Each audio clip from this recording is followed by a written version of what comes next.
Então, primeiro dar bom dia a todos, né? E agradecer a presença de todos, em nome aí da Correia Cursos, né? Então, uma parceria aí há mais de 15 anos. Agradecer a professora Carla, ao técnico Leandro, que dá aqui a nossa base de sustentação aí para a gente botar no ar, e a todos vocês. E dizer que o curso aqui, na realidade, foi até um pedido do curso anterior, né, Carla? Foi. O pessoal pediu lucro real, porque quando a gente estava falando de contabilidade, muita gente que fazia lucro real começou a fazer perguntas da contabilidade misturando com lucro real, né? E aí surgiu essa ideia de fazer um curso logo agora, no começo do ano, sobre lucro real. Até porque ainda dá tempo da pessoa fazer um planejamento tributário. Quem quiser mudar, sair do presumido ou do Simples Nacional para o lucro real, ainda dá tempo, né? Até o dia 31 de janeiro você pode sair do Simples. E do presumido você pode sair até 30 de abril, né? Que é o dia do pagamento do imposto. Então, tem tempo ainda para fazer uma programação aí e sair do um sistema tributário para outro, né? Então, na realidade, o lucro real seria assim um imposto de renda genuíno, aquele lucro real, que seria o lucro mesmo, né? Logicamente a gente chama real porque é um ajuste, mas seria do lucro mesmo contábil da empresa, né? Partindo do lucro contábil. E o presumido, vocês sabem que é uma presunção. O fisco presume que você vai ter um lucro e, em cima daquela presunção, calcula o imposto. O lucro real seria mais real mesmo, ou seja, partindo da contabilidade da empresa. Então, seria talvez mais justo, não é? E o Simples Nacional é uma união de tributos, né, pago num momento só, em cima do faturamento, né? É bem diferente do presumido e do real, né? Então, esse curso, gente, é para vocês. Então, qualquer dúvida, mande aí a pergunta. A Carlinha vai estar olhando ali. Qualquer coisa, eu vou terminar um tópicozinho, eu pergunto a Carla, tem alguma pergunta? Se eu também não perguntar, a Carla vai me dizer, ó, tem algumas perguntas. Que é para vocês tirar dúvida, né? Então, assim, não tem enciclopédia aqui mais, né? Antigamente eu tinha uma enciclopédia ficar junto de mim, que era meu professor Severino Ramos. Dava curso com ele, quando eu tinha dúvida eu perguntava a ele, aí ele respondia. Hoje, ele está dando uma aula lá no céu, o ano passado ele subiu, aí quando eu preciso de alguma coisa eu vou na internet, vou no livro e tal, mas procuro, né? Se eu não der uma resposta hoje, amanhã ou depois eu dou a resposta, tá certo? Então a gente está aqui para tentar tirar a dúvida de vocês, tá certo? Então, eu vou iniciar o curso. A gente vai começar com, como a gente colocou na programação, que seria os fundamentos básicos do lucro real, né? Daquela base básica, que eu sei também que tem gente aí que está iniciando e precisa dessa fundamentação básica, né? E depois a gente vai, numa segunda parte, amanhã, fazer uns exemplos práticos, né? E mostrar como é que fica esse lucro, esse imposto de renda, dentro do SF. Como é que vai da ECD para o SF? Inclusive, depois a gente vai marcar aqui o curso de ECD e SF, né? Que é para a gente entrar mais em detalhe nessas demonstrações, declarações. Então, aqui é o seguinte. O nome é imposto de renda, né? Imposto de renda. E o pessoal fala imposto de renda, mas aí eu gosto sempre de falar do básico, o que é o imposto de renda mesmo, né? Porque a gente fala muito de imposto de renda e mistura tudo.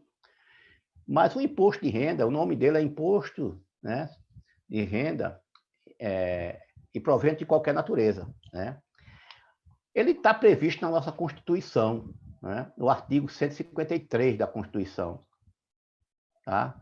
Que diz o seguinte: compete à União instituir imposto sobre 3. Rendas e proventos de qualquer natureza. Então, veja, a nossa Constituição, ela autoriza a constituição de imposto. A nossa Constituição, ela dá competência tributária. O imposto de renda é da competência da União. o ISS é da competência dos municípios.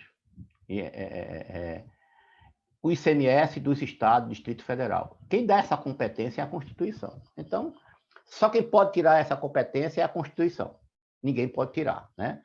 Uma lei ordinária, uma lei complementar, não pode dizer, não, o imposto de renda agora vai ser do Estado. Não pode. Teria que mudar a Constituição, né? Então, a competência tributária é dada para a Constituição. Então, o nome de rendas é sobre as rendas e proventos de qualquer natureza. Então, você vê que o imposto de renda ele é bem mais amplo do que a gente imagina. É renda e proventos de qualquer natureza. Então, se a gente for imaginar, qualquer renda e proventos é tributado pelo imposto de renda. Porque é de qualquer natureza, né? Lógico que a gente vai ver que tem exceções, né? Mas, inicialmente, se você disser assim, olha, eu tive uma receita, aí o cara tem dúvida, não sei se essa receita é tributável, não é, tribute, porque é renda e provento de qualquer natureza. Agora, se tiver uma lei dizendo, olha, essa receita eu vou isentar, o governo dizendo, aí você está isento. Se não tiver nenhuma lei isentando, ou a própria Constituição dando imunidade, você tem que tributar, né? Por exemplo, porque aqui eu estou no artigo 153, dando competência para a União constituir, né, instituir o imposto sobre renda e provento de qualquer natureza. Mas no artigo 155, a Constituição diz, não pode cobrar imposto sobre templos de qualquer culto. Pronto, ela já tirou a competência. Ela disse, olha, renda e provento de qualquer natureza é cobrada pela União, mas a União não pode cobrar imposto sobre templos de qualquer culto. Pronto. Não há nenhuma lei que a União queira fazer, instituindo imposto sobre templos de qualquer culto, ou seja, sobre as igrejas. Então, ela já tira, aí sim, aí é uma imunidade, né? Aí é uma imunidade. Ou a União faz a lei, cobra renda e proventos de qualquer natureza de todos os contribuintes, pessoa física e jurídica, e depois diz, olha, a receita proveniente de uma doação ou a subvenção do Estado é isenta. Aí eu tenho aqui no estado de Pernambuco, tem o Prodep, aí na Bahia tem o Desenvolve, parece, Bahia. Todo estado tem um incentivo fiscal. Aí a receita desse incentivo fiscal, que eu deixo de pagar de ICMS, a União diz, essa receita é isenta. Aí, pronto, aí tá ok. É renda de provento de qualquer natureza, menos essa receita que a própria União diz que é isenta. Então, assim, a gente não consegue ver nesse mundo assim mais prático todas as rendas e proventos. Mas a gente consegue, talvez, conhecer aquelas que são isentas. Então, eu me apego naquelas que são isentas, porque na hora da dúvida eu tributo. Né? Na hora da dúvida, porque são proventos de qualquer natureza, eu vou para tudo. Agora, se eu consigo colocar no papel aquelas rendas e proventos que o governo federal disse que é isento, aí fica mais fácil para mim. Eu digo, olha, todas são tributadas, menos essa aqui, porque é isento. Então, facilita, né? Imune e isenção a gente pode relacionar, mas relacionar todas as rendas e proventos que vier é mais difícil, né? Então, o nome está dizendo, rendas e proventos de qualquer natureza. E aí, vem, né, o próprio artigo 2º, gente, eu esqueci de falar uma coisa para vocês. Eu estou com um óculos aqui, com o lado esquerdo, sem lente, tá? Sem lente. Mas é tranquilo, tá? É porque a semana passada eu fiz uma cirurgia nesse olho e reduziu bastante meu grau do olho esquerdo. Então, quando eu coloco a lente aqui, não enxergo direito. Eu tive que tirar a lente para ver. E o olho direito, eu vou só fazer a cirurgia quinta-feira. Então, provavelmente, no próximo curso, eu vou estar sem óculos nenhum com vocês, tá certo? Se Deus quiser, tá certo? Aí hoje eu estou com o Laicar, né? Pendente aqui. O imposto previsto no inciso 3º, vê só, a própria Constituição diz o seguinte, o imposto previsto no inciso 3º será informado pelos critérios da generalidade, da universalidade e da progressividade na forma da lei. Olha que coisa bonita. genérico para todas as pessoas, físicas e jurídicas, universal para todos, né? Aliás, genérico é para toda renda, universal para todas as pessoas, e progressivo. Quem ganha menos, paga menos, quem ganha mais, paga mais, vai subindo. A melhor exemplo de progressividade é a nossa tabela progressiva da pessoa física, né? Ali é a progressividade. Até 1903 é isento, depois vai para 2000 e pouco, é 7,5, depois 15, vão. Essa progressividade está prevista na Constituição. Então, a lei que cria imposto de renda e que altera, que faz, tem que ser de acordo com esse parágrafo 2º do inciso 3º. Tem que ser genérico, universal e progressivo, porque está na Constituição. Então, não pode governo nenhum, através de lei complementar ou lei ordinária, mudar o que está na Constituição. Tá? Então, ele é genérico, ele é universal e é progressivo. Né? E aí a Constituição disse, olha, é assim, tem que ser assim, né? Aí vem o Código Tributário Nacional, que é uma lei ordinária, né?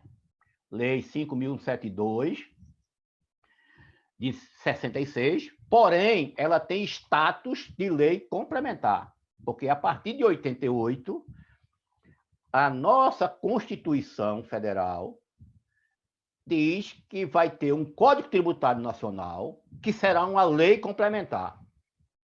Só que de 88 para cá, da nossa Constituição nova para cá, que já não está nova não, já tem 30 e poucos anos, 33, eu acho, não saiu esse Código Tributário Nacional novo. Continuamos com o Código Tributário antigo, de 66, antes da Constituição, 22 anos antes. Então, o que acontece? Ele é uma lei ordinária, mas tem status de lei complementar, porque a lei complementar é que dá normas gerais do direito tributário no Brasil. Normas gerais do direito tributário. Aí essa norma geral diz, olha, você, União, vai instituir o imposto de renda, mas o imposto de renda é assim, viu? Eu vou dizer como é. Aí esse Código Tributário vem dizendo para a União, quando ela for instituir o imposto, como é que ela deve fazer. Aí no artigo 43 diz assim, ó, imposto de renda e provento de qualquer natureza. Artigo 43. O imposto de competência da União sobre renda e provento de qualquer natureza tem como fato gerador a aquisição da disponibilidade econômica ou jurídica. Olha, já começou aí, ó. Econômica ou jurídica. Econômica, você, por exemplo, econômica, a nossa DRE, que eu acho que aí tem a maioria é contador, né? Mas se não tiver contador, pessoa que não for contador, a DRE é a demonstração do resultado do exercício, que no nosso Código Civil diz resultado econômico, é um resultado econômico, é receita menos despesa, e dá um resultado. Se for lucro, é tributável. Mas, né, às vezes, não é financeiro. Por que não é financeiro? Porque, às vezes, você vende a prazo.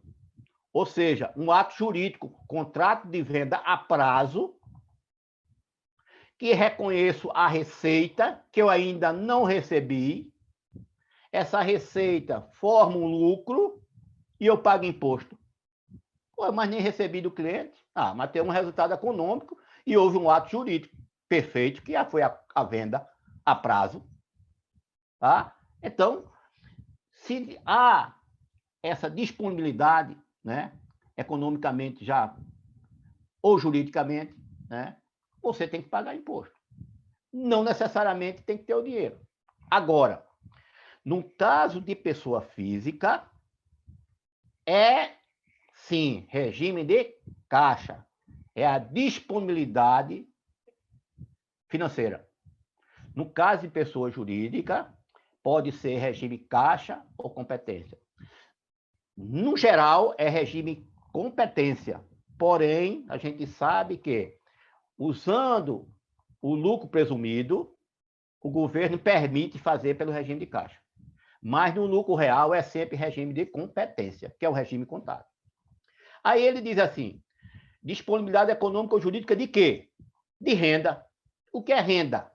Assim entendido o produto do capital, do trabalho ou da combinação de ambos. produto do capital, investimento do dinheiro, o capital que a gente coloca, um bem, um terreno, e isso vem de volta, vem renda. Do trabalho, que é o nosso trabalho assalariado, trabalho de autônomo, vem renda. Os dois juntos. A empresa é combinação de ambos. A empresa é capital, investimento e mão de obra. Então, a disponibilidade econômica ou jurídica de renda, que é capital, produto capital do trabalho, a combinação de ambos, é tributado. E proventos de qualquer natureza. O que é proventos de qualquer natureza? Assim entendido, os acréscimos patrimoniais não compreendidos do inciso anterior. Ou seja, se eu tiver um acréscimo patrimonial que não é de renda, não tem problema, é de proventos de qualquer natureza. Pronto, acabou. Não é imposto sobre a renda e provento de qualquer natureza? Então, qualquer acréscimo patrimonial que não é obtido através de renda, que é o produto capital do trabalho, a combinação de ambos, é chamado provento de qualquer natureza, também tributável. Aí é que eu digo a você, se tiver uma lei isentando, tudo bem, se não tiver, tribute, né? E o Código Tributário ainda vem mais abaixo, no parágrafo do artigo 43 ainda, parágrafo 1º. A incidência do imposto independe da denominação da receita ou do rendimento. O nome que você der, não interessa. Receita, rendimento, não interessa. Independe da localização, independe da condição jurídica ou nacionalidade da fonte, independe da origem e da forma de percepção. Se tiver renda ou provento de qualquer natureza, tributa-se. Está vendo? Que eu estou só deixando para vocês verem a abrangência do imposto de renda. Tá? E qual é a base de cálculo? CTN, artigo 44. A base de cálculo do imposto é o montante real, arbitrado ou presumido da renda ou de proventos tributáveis. Pronto. Aí chegou mais ou menos onde a gente está. Montante real, arbitrado ou presumido. Aí a gente tem que saber qual é o montante real, qual é o montante arbitrado ou presumido. E aí é que a gente vai falar. Eu vou falar aqui sobre o montante real, né? Mas tem um montante arbitrado e tem um presumido. E quem é o contribuinte? Coisa interessante. Artigo 45, CTN também. Contribuinte do imposto é o titular da disponibilidade a que se refere o artigo 43. Disponibilidade real, arbitrado ou presumido, que é a base de cálculo. Né? Aliás, disponibilidade econômica ou jurídica, né? É o artigo 43. Sem prejuízo de atribuir à lei essa condição ao possuidor, a qualquer título, dos bens produtores de renda ou de proventos de qualquer natureza. Né? Então, o contribuinte é a pessoa que tem a disponibilidade econômica ou jurídica de renda ou de proventos de qualquer natureza. Então, isso aí quer dizer, quem é o contribuinte é a própria pessoa que tem a disponibilidade. Isso quer dizer que o imposto de renda é um imposto direto. Quem paga é o contribuinte. Quem paga o imposto de renda, ou pelo menos quem deveria, perante o Código Tributário Nacional, é o próprio contribuinte. É diferente do ICMS. O ICMS, quem paga não é o contribuinte, é o consumidor final. Porque na hora que eu faço o preço da minha mercadoria, eu coloco o ICMS para você, quando comprar, pagar para mim e eu passar para o governo. Então, o contribuinte recolhe, mas na realidade, quem paga efetivamente é o consumidor final. Por isso é chamado imposto indireto. Porque quem na realidade paga não é o contribuinte, que está ali formado na lei. Porque se eu sou uma empresa, vendi para você, coloquei dentro do preço o ICMS, recebo o seu dinheiro e não passo para o governo vai me chamar, dizendo que eu sou contribuinte, não paguei imposto. Na realidade, eu sou contribuinte perante a lei, mas na realidade, quem está pagando imposto é você, que comprou de mim, consumidor final. É diferente do imposto de renda, é diferente da contribuição social, é diferente da contribuição previdenciária patronal, que são encargos da empresa, não deveriam nunca ser repassados para o consumidor. E eu vejo muita gente no presumido passando, quando vai fazer o cálculo, coloca lá 5,93, não sei o que, joga para frente, 4,8 de imposto de renda, 2,88 de CC. Não pode, é encargo da empresa, né? Mas isso é outra história, outra. Então, o imposto de renda é um imposto direto. E a lei pode atribuir à fonte pagadora da renda ou dos proventos tributáveis a condição de responsável pelo imposto, cuja retenção e recolhimento lhe caibam. Olha, outra dica aqui que a gente fala sempre: toda pessoa jurídica é responsável pelo imposto de renda da pessoa física, quando paga a pessoa física. É responsável pela retenção e recolhimento. Então, pagou a pessoa física, pense na tabela progressiva. Em jurídica, pagando a física, lembre da tabela progressiva. Pode ser prolabore, salário, honorário, o que for, serviço prestado, carpintaria, uma pintura. Se ele for física, a responsabilidade é da jurídica. Tá? É da jurídica. Pense sempre nisso. Imposto de renda e proventos. Forma de tributação. Aí sim. Nós vimos ali que no nosso Código Tributário, nós temos três formas três bases de cálculo. Real, arbitrado e presumido. Né? Que a gente chama de forma de tributação. Que eu coloquei mais um aqui. Né? Porque, na realidade, existe hoje uma forma de tributação que não está previsto no Código Tributário. O Código Tributário é de 66. O Simples Nacional é de 2006. Olha, tá vendo?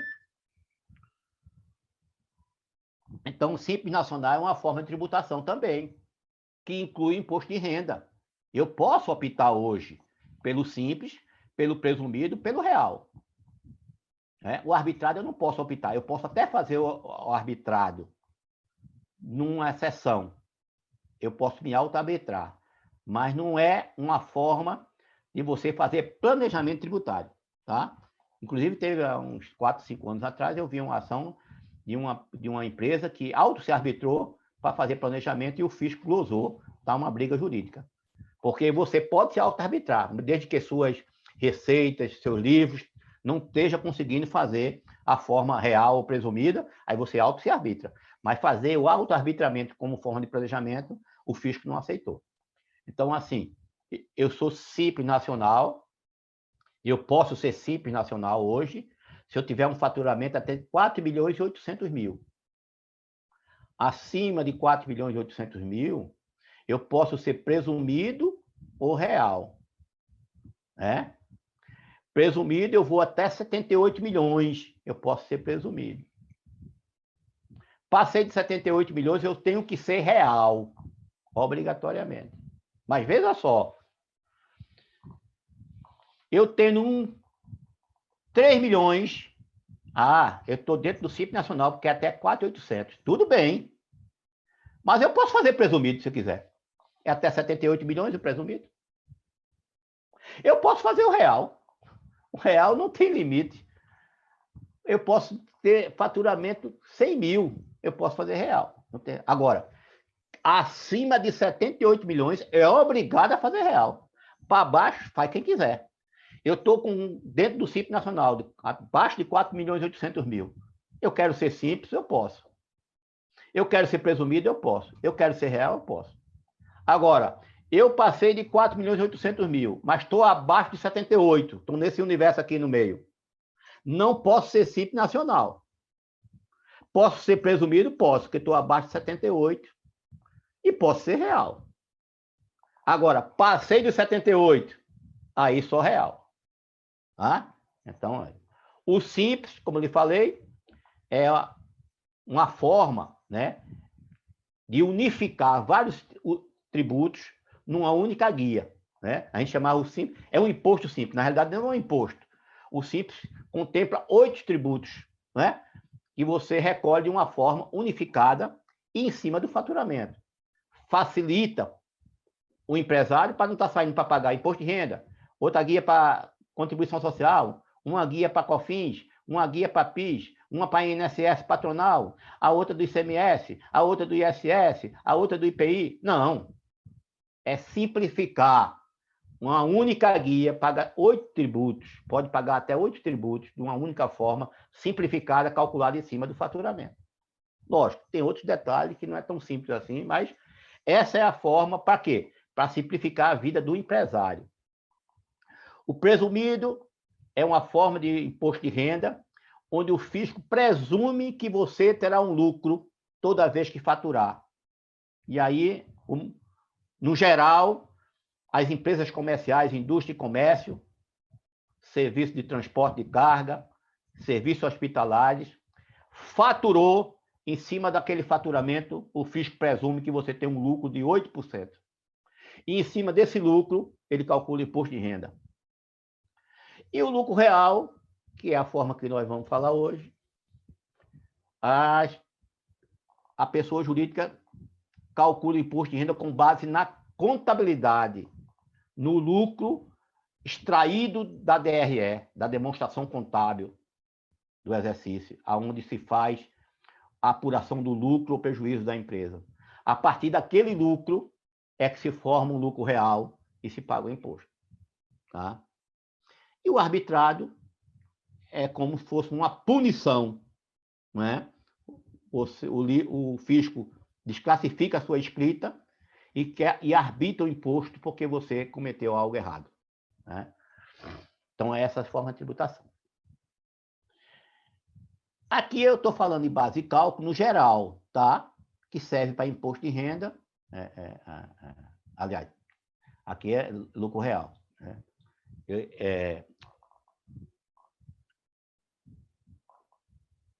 Eu confundi aqui com periodicidade. Aqui é base de cálculo. Aqui eu falo no geral, mas a gente vai voltar mais para lucro real.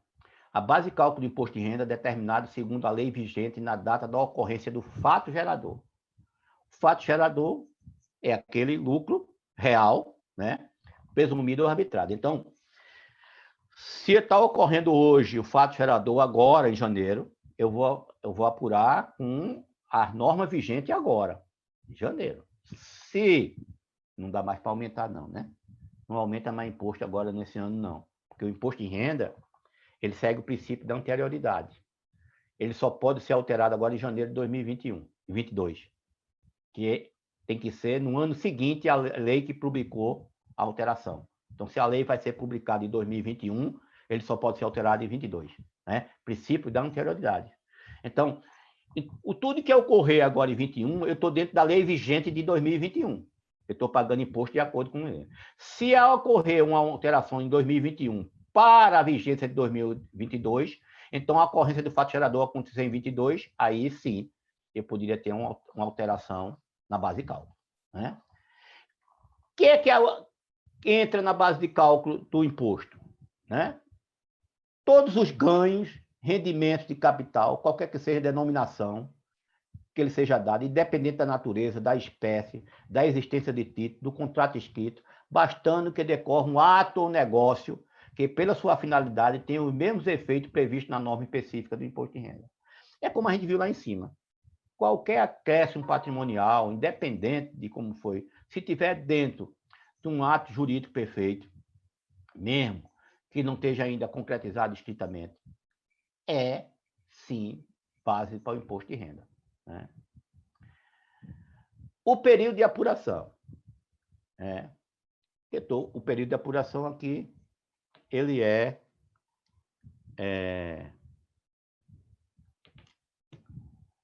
geral, tá? Geral.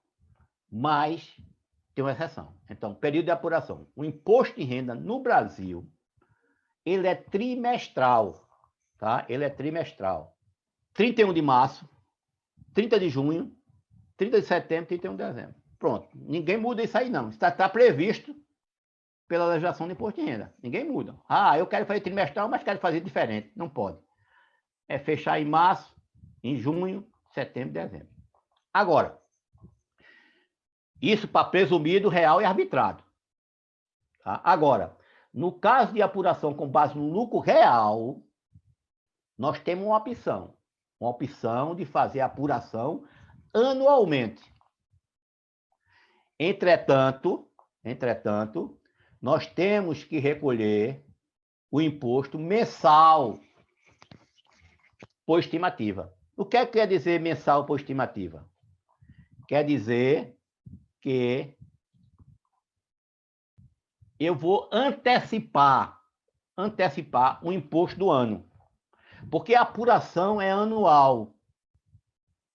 Mas o fisco não quer esperar até o final do ano para você fechar o imposto e pagar ele em janeiro. Vai demorar muito tempo se ele pegar dinheiro. Então, ele fez assim, faça recolhimento mensal por estimativa, ou seja, vá me antecipando um dinheirinho mês a mês. Quando chegar no final do ano, você calcula o imposto do ano, verifica quanto já me pagou durante o mês a mês, e me paga a diferença em janeiro. Se você pagar a maior durante o ano, mês a mês, a somatório demais, ou seja, maior do que aquele do ano, não tem problema. No ano seguinte, eu vou deixar você compensar ou pedir restituição. Então, ele criou essa forma. Por que ele criou isso? Porque isso é de 97. Você imagina fazer balanço mês a mês em 97, balanço trimestral em 97. Hoje, com toda a tecnologia, tem gente que atrasa.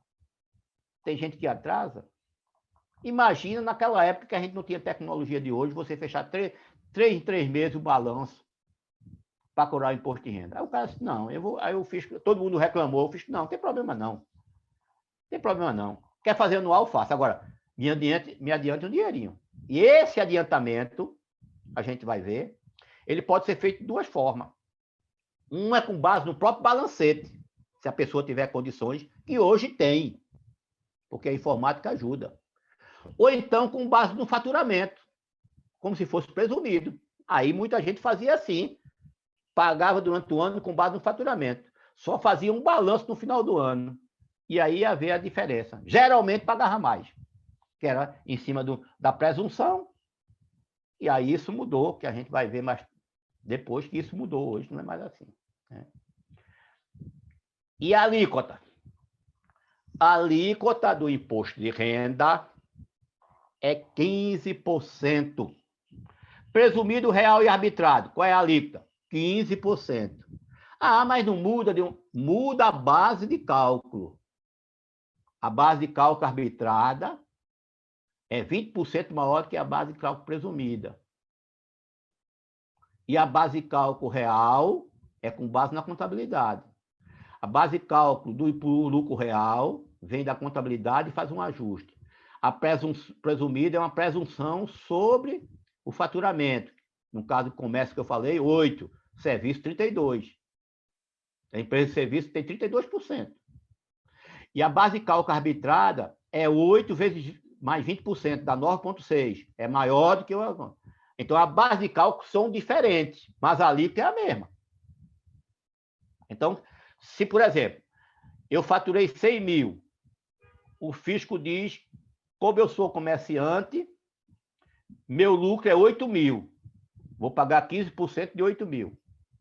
Mas se eu faturei 100 mil, tirei minhas despesas e fiquei com um lucro de 10 mil, meu lucro real é 10 mil. Vou pagar 15% sobre 10 mil, porque é o meu lucro real. Se fosse pelo presumido, era 8.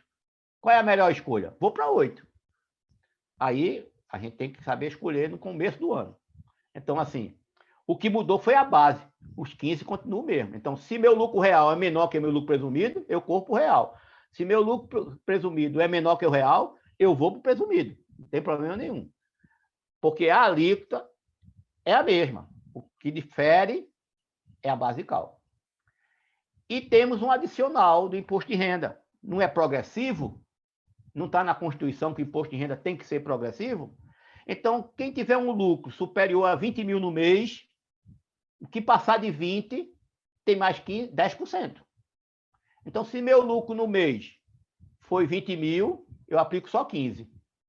Mas se meu lucro no mês foi 30 mil, é 15 sobre os 30 e 10 sobre os 10 que passou do 20. Ah, Israel, mas você está falando que o lucro é trimestral. Sim. Então, vamos falar no trimestre? Se meu lucro no trimestre for 20 vezes 3, dá quanto? 60. Se meu lucro no trimestre for até 60 mil, eu só tenho a alíquota de 15.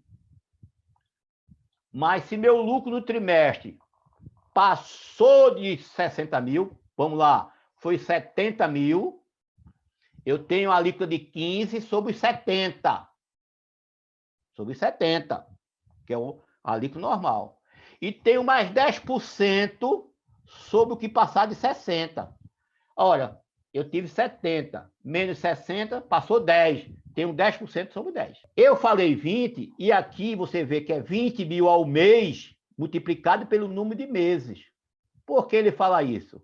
Porque na hora que ele fala aqui que eu posso recolher mensalmente, eu posso fazer balanço mensalmente.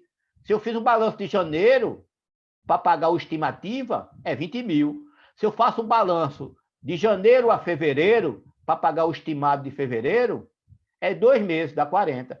Se eu faço um balanço anual, com base no lucro real anual, é 12 vezes 20, dá 240 mil.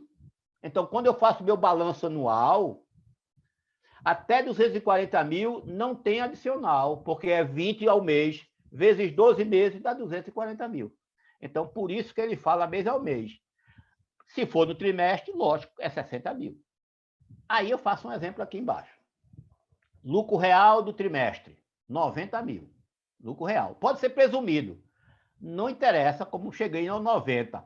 Podia ser lucro presumido do trimestre, 90 mil. Lucro arbitrado do trimestre, 90 mil. Pronto. 90 mil foi o lucro real do trimestre.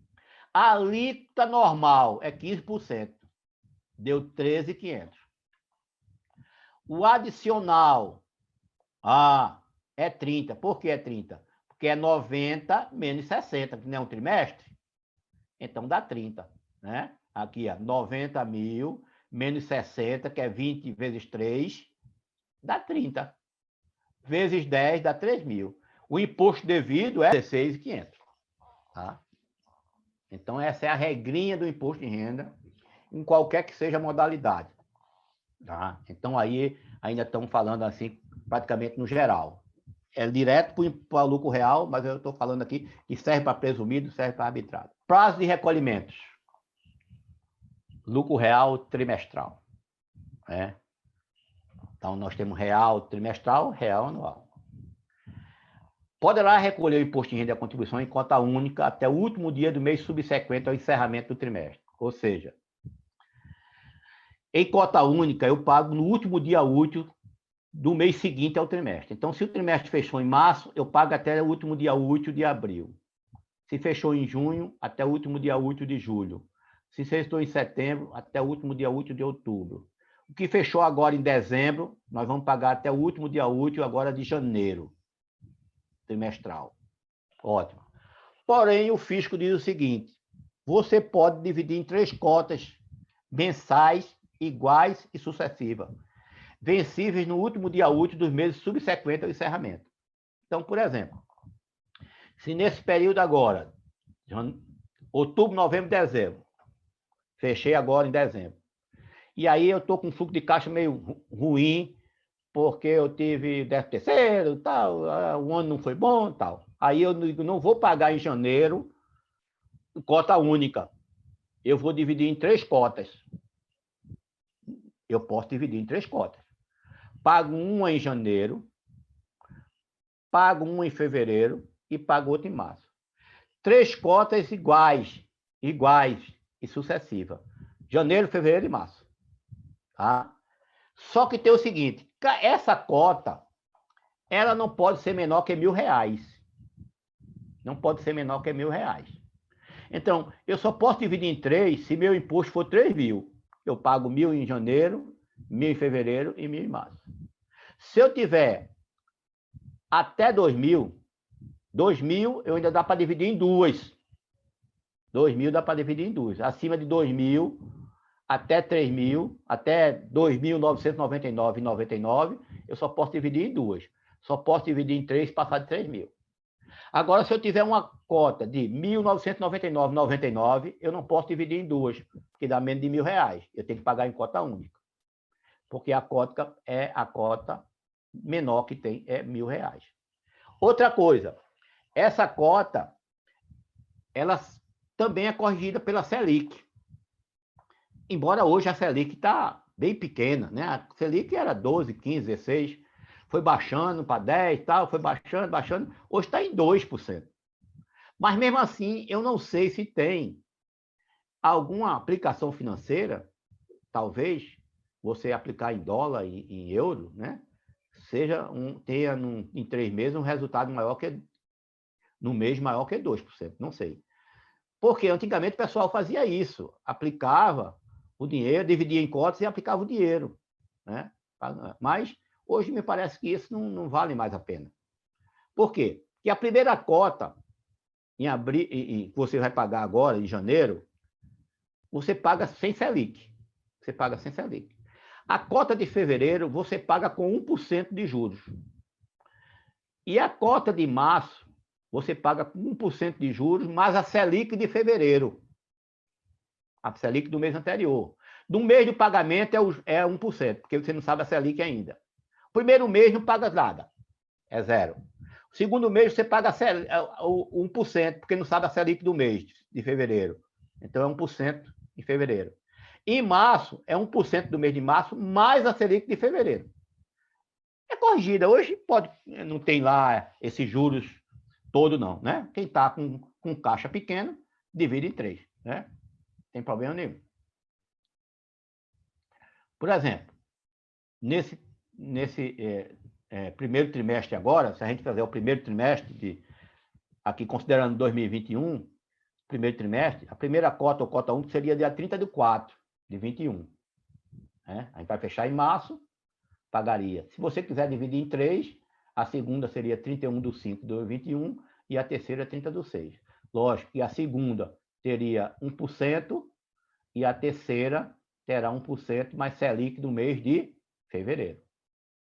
Né? Aliás, aqui não. Selic do mês de maio. Né? A 30 de abril não tem nenhum. Aqui tem 1%. E essa aqui tem 1% mais Selic de maio, do mês anterior. Tá? Se você for dividir. Né? Então, aí depende da empresa, do fluxo de caixa da empresa. E até de planejamento tributário. Se você conseguir pegar o dinheiro, se for um dinheiro alto, conseguir aplicar esse dinheiro que tem uma rentabilidade maior que os 2%, na realidade não é nem 2%, vai dar 1%, e aqui vai dar 1 e 1 quebrado. Pode ser que você consiga uma rentabilidade melhor. Porque a Selic, ela é anual, né? Ela é anual. Bom, e aqui os DAF, né? Os códigos dos DAF, né? Entidade financeira, o código do DAF é 1.599, demais empresas obrigadas ao lucro real, que é o mais comum, é esse aqui, 0220. Empresas não obrigadas ao lucro real, 3373. Né? Aqui é as empresas obrigadas ao lucro real. Quem não é obrigado e faz lucro real é 3373. E a contribuição social sobre lucro, entidades financeiras, 2030, e demais empresas, 6012. Né? Veja só, o que eu falei aqui, de imposto de renda em relação a período, prazos, né, serve também para a contribuição social. A contribuição social segue as mesmas normas de recolhimento do imposto de renda.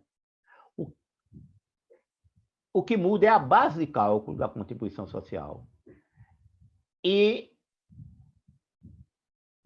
a base de cálculo e a alíquota, que é 9. As regras de recolhimento, os prazos, são os mesmos, tanto no trimestral como no real, segue a mesma ordem. Né? Se eu faço um imposto de renda trimestral, a contribuição social é trimestral. Se eu faço imposto de renda anual, a contribuição social é anual. Se eu faço imposto de renda anual com balancetes mensais, a contribuição social tem que ser balancetes mensais.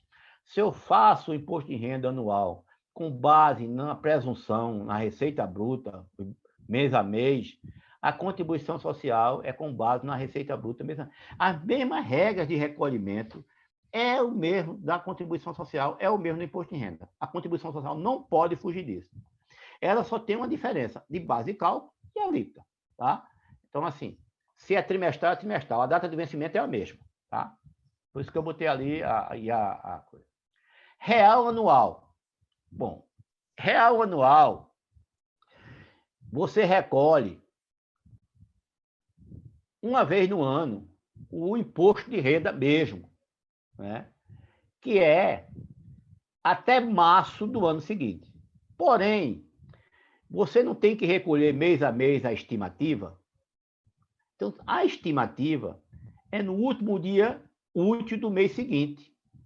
Por exemplo, no ano de calendário agora do ano passado, o ano passado foi assim, ó. Quem fez estimativa o ano passado, em janeiro, recolheu no dia 28 de fevereiro. Quem fez em fevereiro, né? Lógico, se fez estimativa, teve que mostrar isso aqui tudinho. Fevereiro vence 31 de março. Março e abril. Então, mês a mês, você paga no mês seguinte. Então, veja como é importante a decisão de fazer real trimestral ou real anual. Porque o real anual, existe a forma de você fazer a estimativa mensal.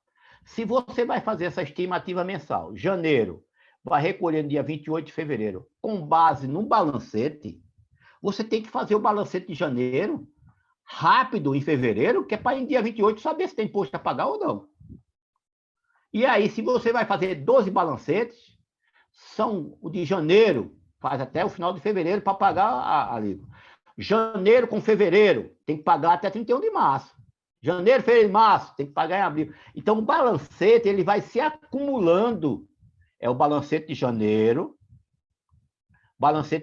com fevereiro, janeiro a março, janeiro a abril, janeiro a maio, e aí ele vai se acumulando e você vai calculando o imposto, né? Logicamente, por exemplo, se eu fizer um balancete de janeiro e pago o imposto de 10 no dia 28 de fevereiro, né?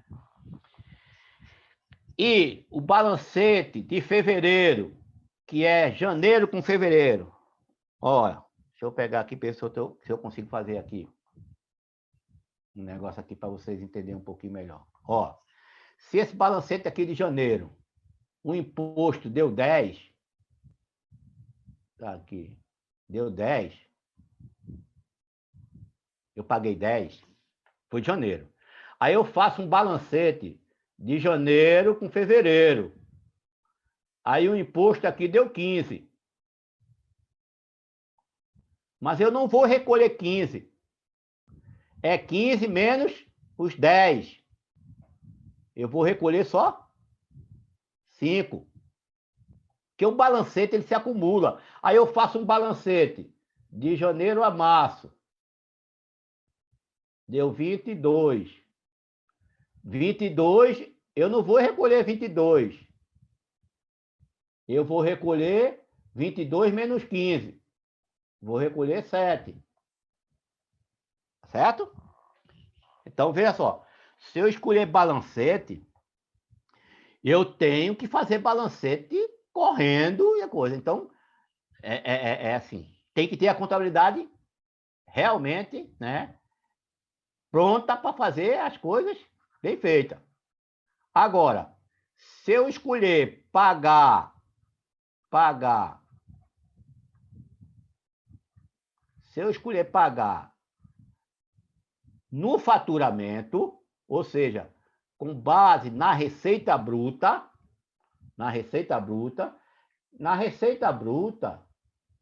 é como se fosse presumido, tá? Presumido. Pego o faturamento, aplico 8 ou 32, calculo 15. Vamos supor que aqui deu 10. Aqui em fevereiro, aí é 8 meses. Eu não junto, não. Fevereiro, receita bruta de fevereiro. Ali foi a receita bruta de janeiro. Não tem nada a ver janeiro com fevereiro. O balancete ele se acumula, a receita bruta é diferente. Aí aqui deu 8. Eu pago 8. Eu pago 8. Porque não é acumulado, não. É em cima da receita bruta de todo mês. É mais fácil de fazer? É. Porque você pega o faturamento, aplica e tal. Só vai fazer o balanço no final do ano. Aí você vai somar todo imposto pago e no final do ano você vai ver quanto é que pagou. Aí eu não aconselho, não. Aí depende, né? Mas na maioria dos casos você vai pagar mais do que eu. Então, o balancete seria a ideia melhor, tá? Seria melhor, a ideia melhor, tá? Então, assim, depende da empresa. Então, quem vai fazer real anual tem que ver realmente qual seria a melhor forma.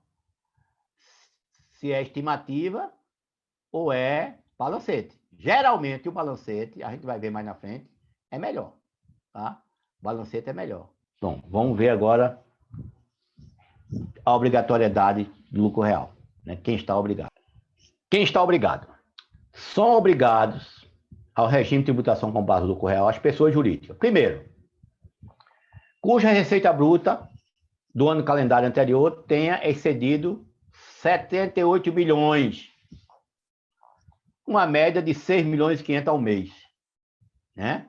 Ou seja, se você não iniciou a atividade, se você iniciou a atividade dentro do ano, né? Porque o ano é 78 milhões. Por exemplo, se no ano passado eu iniciei a atividade em março, meu limite não é 78 milhões. Meu limite é 6 milhões e 500 vezes 10 meses.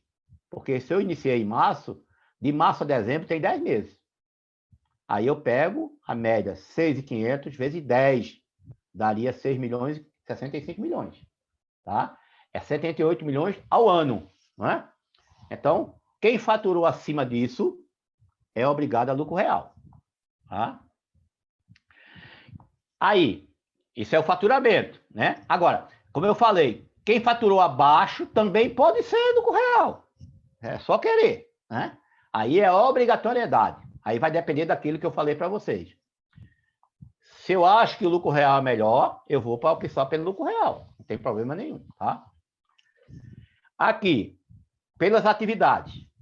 Atividade de bancos comerciais, banco de investimento, banco de desenvolvimento, agência de fomento, caixa econômica, valores imobiliários de câmbio, distribuidora de títulos de valores, arrendamento mercantil, cooperativa de... Ou seja, o sistema tributário nacional, o sistema financeiro nacional e de seguros de capitalização de entidade de previdência privada, todas essas atividades, né, elas são obrigadas ao lucro real. Tá? Elas são obrigadas ao lucro real. Tá? Sistema financeiro. 3. Que tiverem lucro, rendimento e ganho de capital oriundos do exterior. Gente, quem tem lucros, ou seja, tem filiais, sucursais, coligadas, alguma coisa no exterior, tiverem lucro lá, tem que ser o lucro real aqui no Brasil. Quem tem algum rendimento de aplicação financeira ou ganho de capital lá fora, vendeu bem, cotas de empresa, aplicação de renda variável, né, em ações de empresa lá fora, tem que ser lucro real. Tá? Tem que ser lucro real. E se por acaso uma empresa dessa aí for lucro presumido no Brasil e tiver um rendimento ou um ganho de capital no exterior, por exemplo, em junho,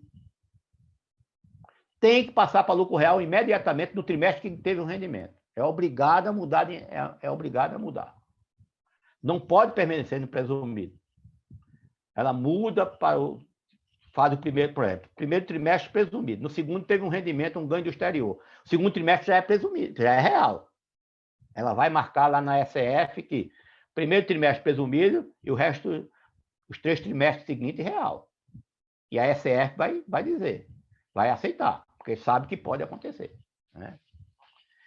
Que é autorizada pela legislação tributária, usufrui de benefícios fiscais de isenção, redução do imposto de renda.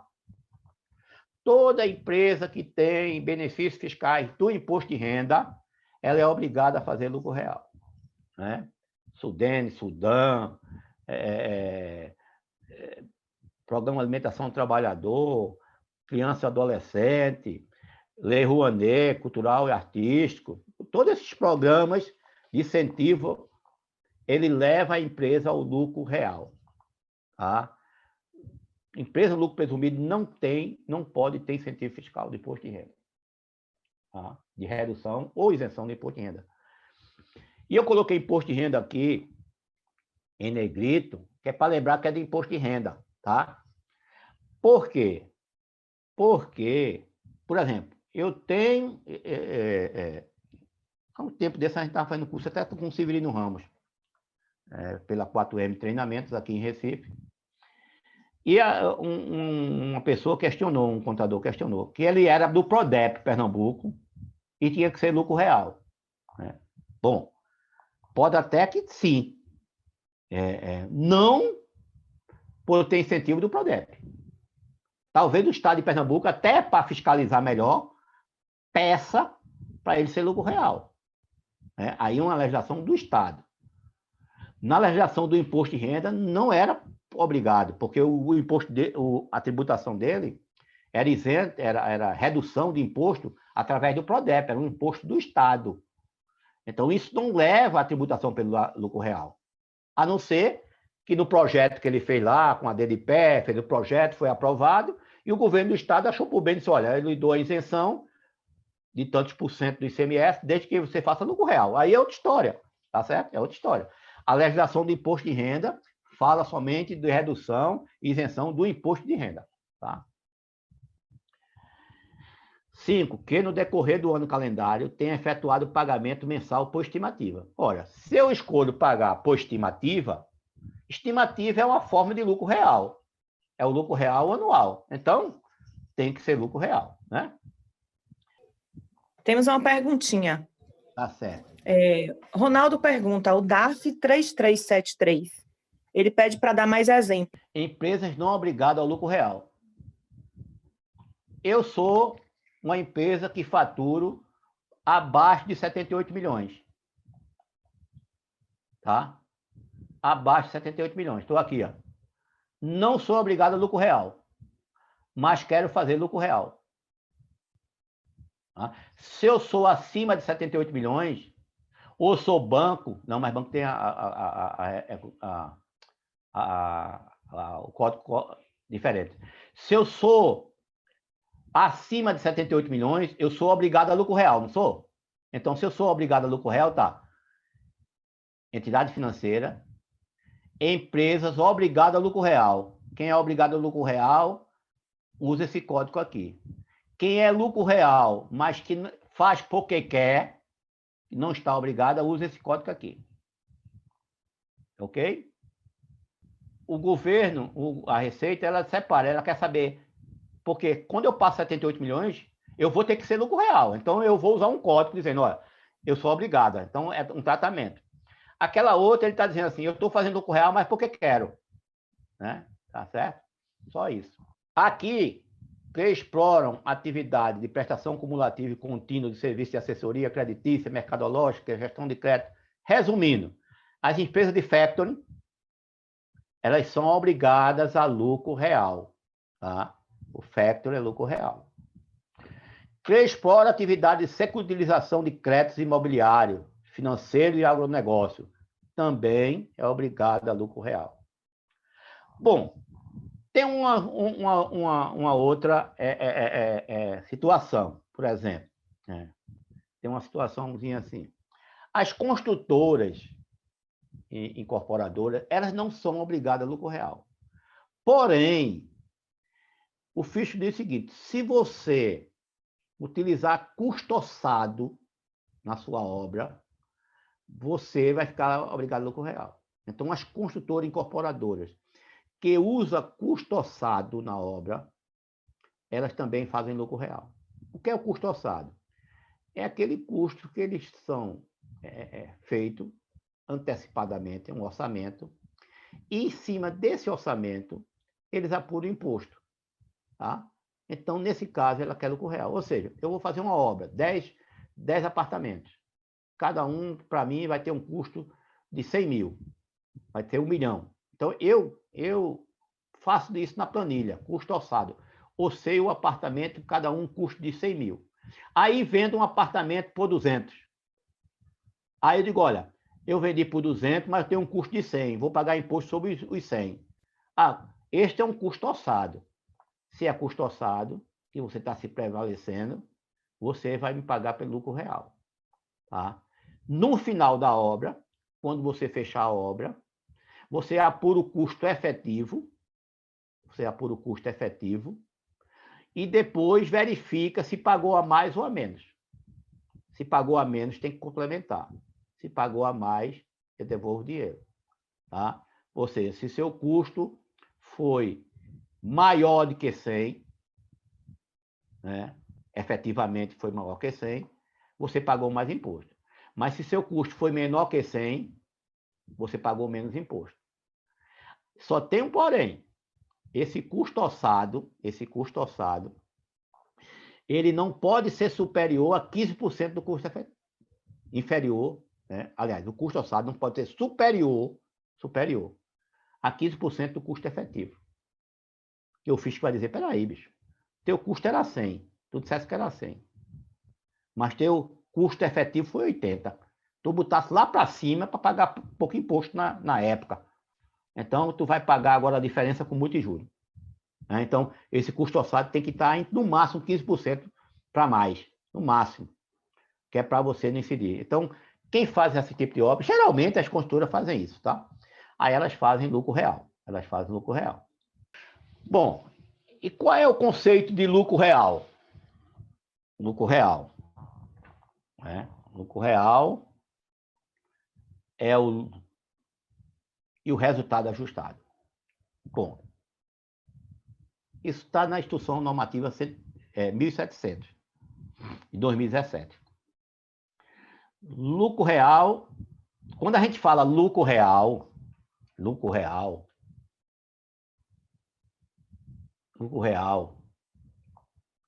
é IRPJ. Quando eu falo resultado ajustado, é CSLL. Eu chamo mais de base de cálculo da CSL. Mas essa instrução normativa, ela vem trazendo isso aí, falando em resultado ajustado. Todos os dois é um resultado ajustado. Lucro real, agora, quando a legislação se refere a imposto de renda, a legislação diz lucro real. Quando se refere à contribuição social, ele chama de resultado ajustado, ou base de cálculo da contribuição social. Então, o lucro real é o lucro líquido,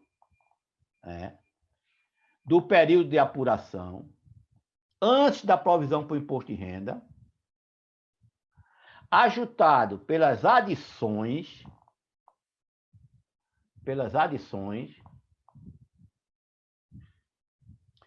exclusões ou compensações prevista ou autorizada pela legislação do imposto de renda.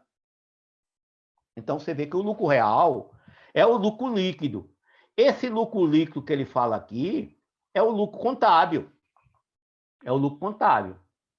Que vai ser ajustado para depois sair o lucro real. Então, o lucro real, ele pode até ser o lucro contábil, mas não necessariamente. Porque se eu pego o lucro contábil e faço uma adição, uma exclusão, ele fica diferente do lucro que tinha.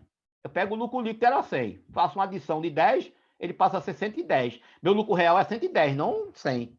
Então, ele pode até ser, o lucro real pode até ser igual, né? Pode até ser igual ao lucro líquido, se não tiver adição, nem exclusão, nem compensação.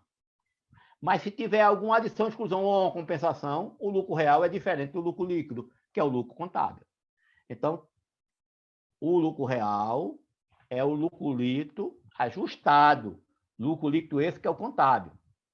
O resultado ajustado é o lucro líquido de apuração antes da provisão para pela CSL, ajustado pelas adições, exclusões ou compensações. Gente, na legislação, depois eu vou falar com mais calma de outras adições, outras exclusões, mas na legislação contábil, a 99% das adições ao lucro real é adição para o ajustamento da contribuição social. É praticamente o mesmo. Não existe diferença. A diferença é mínima. Então, assim, quando a gente está fazendo o lucro real, nós estamos fazendo o lucro ajustado para a contribuição social. Quando eu estou me preparando, fazendo os ajustes para o lucro real, esses mesmos ajustes vão servir para a contribuição social. É feito paralelamente.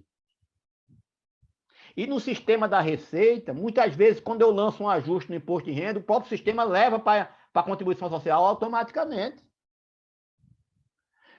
Por quê? Porque aquele ajuste que vem da contabilidade é praticamente os mesmos. Tem algumas diferençazinhas. Por exemplo, tem diferença que está sendo discutida na justiça, é uma confusão. Por exemplo, e vocês devem conhecer aí, a maioria que já trabalha com lucro real, deve saber algumas adições, exclusões já que são corriqueiras. Por exemplo, multa por infração. Multa por infração. Multa por infração é uma adição. É uma adição. Tá? É uma adição. Multa por infração. É uma adição para o imposto de renda? É. É uma adição para a contribuição social? Eu faço uma interrogação. Sabe por quê? Eu faço interrogação. E todo mundo coloca como adição. Porque está na instrução normativa da contribuição social, que é uma adição. Então, é adição de imposto de renda. Porém, não está na lei. Não está na lei que criou a contribuição em 88. Mas está na lei de imposto de renda. Mas aí depois veio uma instrução normativa, acho que é de 94, que colocou como adição. E aí, todo canto que você vai, está lá como adição. Mas há um questionamento jurídico sobre isso. Tem gente que não coloca e vai brigar na justiça. Tá? É uma coisa, assim, bem destacada isso. Né? Mas a maioria, porque tem coisas que tinham uma diferença básica que era de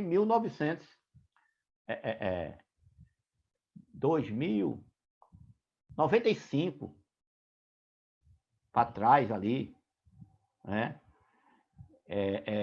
Em 1990, 91, que teve um ajuste, não sei o quê, que a depreciação era dedução para imposto de renda, mas, não, mas lá atrás, hoje praticamente é tudo igual. Tá? Então, veja, quando a gente vai fazendo as adições e exclusões para imposto de renda, a gente vai fazendo as adições e exclusões para a contribuição social. Tá certo? Então, praticamente, a base vai sendo feita concomitantemente. Concomitantemente. Tá certo? Então importante é saber que o lucro líquido é o contábil e o lucro real é o lucro ajustado. Pode ser o contábil se não tiver ajuste. O lucro líquido contábil aqui da contribuição social, ele vai ser ajustado para fazer o resultado ajustado. Ou a base de cálculo da contribuição social, que pode ser o mesmo, se não tiver ajuste. Tá certo? Então, pode ser o mesmo. Então, aí... Oi? Uma perguntinha. Pronto, vamos lá. Elaine pergunta: uma empresa recebe prêmios referente aos incentivos do governo, a Lei Aldir, na área cultural, Prêmio Jorge Portugal, edital Fundeb Bahia. Ela é obrigada a ser lucro real? Como é o nome do prêmio? Prêmio Jorge Portugal. Que coisa bonita, Lei né? Aldir, na área da cultura, Prêmio Jorge Portugal, edital Fundeb Bahia. Pronto. Como é o nome dela? Elaine. Elaine, veja só. Vamos lá. A legislação do imposto de renda diz que doações e subvenções para investimento são isentas. Então, eu preciso saber se esse prêmio, que pode ser uma doação, uma subvenção do Estado, se é para título de investimento. Eu sei que o Desenvolve, né? Desenvolve Bahia, eu acho que é Desenvolve Bahia. Confirma aí se é Desenvolve. Não, o dela não é não, né? O dela é outro. Ah, não. O dela não é Desenvolve Bahia. Eu queria saber se existe esse Desenvolve Bahia mesmo. Mas eu acho que é Desenvolve Bahia. É um incentivo do Estado da Bahia para ICMS, reduzir o ICMS. Esse, com certeza, eu sei que é para investimento. Para investimento. Ou seja, o dinheiro que o governo do Estado dá para essa empresa é para ela investir em obras aí na Bahia, para desenvolver a Bahia, gerar mais emprego. Então, o governo federal diz, olha, como o governo do Estado está aí dando uma subvenção, uma doação para você desenvolver, eu vou isentar isso aí. Eu não sei se esse prêmio Jovem Portugal é para isso. A gente precisa saber. Se não for para desenvolver investimento, ele é de custeio. De custeio é tributável. Tá certo? Então, a gente precisa saber se esse prêmio, se ele está caracterizado como subvenção, doação para investimento. Se for, é isento. Se não for, ele é tributado. Então, eu preciso saber como é que é feito esse incentivo do governo. No projeto deve estar dizendo. Né? Nos projetos diz. O projeto aqui do PRODEP de Pernambuco diz que o custeio será para, que o incentivo será para investimento. No outro da Bahia aí também, com certeza que eu já vi uma decisão do CAF dizendo que era para investimento da Bahia. Então, é assim, esses prêmios, ele só pode ser isento se for para investimento. Se não for, o governo não vai aceitar. Porque ele entende que o resto é para custeio. Para custeio é para atividade normal. Para atividade normal é tributado.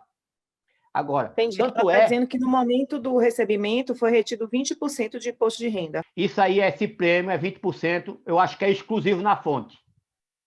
Se for exclusivo na fonte, não vai ter tributação. Então, se ele é exclusivo na fonte, ele não é tributado de novo.